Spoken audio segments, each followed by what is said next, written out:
ఇప్పుడు మనం తినే టేబుల్ సాల్ట్ సముద్రం నుండే వస్తుంది కాబట్టి అది ఆయుర్వేదం చెప్పిన సముద్ర లవణం అనుకుంటున్నారా? అలా అనుకుంటే మీరు పొరపడ్డట్లే. ఎందుకంటే ఈ ఉప్పు సముద్రం నుండి బయటకు వచ్చాక చాలా ప్రాసెసింగ్ చేయబడుతుంది.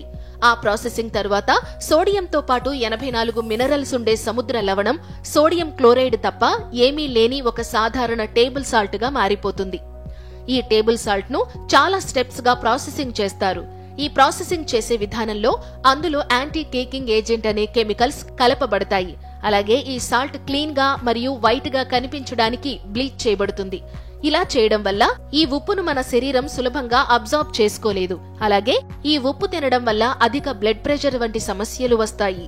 ఉప్పును మితంగా తిన్నంత వరకు ఏ సమస్య లేదు. మితిమీరితే మొదలయ్యే సమస్యల గురించి ఇప్పుడు చూద్దాం.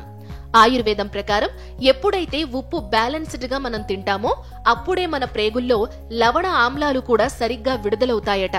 ఉప్పు తినడం పెరిగితే ఊపిరితిత్తుల్లో నీరు ఎక్కువగా చేరుతుందట. అందువల్ల ఊపిరితిత్తులు ఆ నీటిని బయటకు పంపించడానికి మనకు దగ్గును క్రియేట్ చేస్తాయి. ఈ విధంగా ఉప్పు అధికంగా తింటే దగ్గు కూడా పెరుగుతున్నట్టే. అలాగే సుశ్రుతుడు చెప్పిన దాని ప్రకారం ఉప్పు అతిగా తింటే దురద, దద్దుర్లను కలిగిస్తుంది. అలాగే శరీరం రంగు మరియు కాంతి తగ్గిపోయేలా చేస్తుంది. ఇంకా మన జ్ఞానేంద్రియాలకి కూడా హాని చేస్తుంది. ఇక ఆయుర్వేదంలో చరకుడు కూడా ఉప్పు అధికంగా తినడం వల్ల బ్లడ్ ప్రెషర్ సమస్య వస్తుందని ఏనాడో తెలిపాడు. ఇవి మాత్రమే కాదు, ఉప్పు అధికంగా తింటే వచ్చే సమస్యలు ఇంకా ఎన్నో ఉన్నాయి. ఈ విధంగా అధికంగా తింటే ఉప్పు మనకు చాలా ముప్పు అన్న విషయం మనం అర్థం చేసుకోవాలి.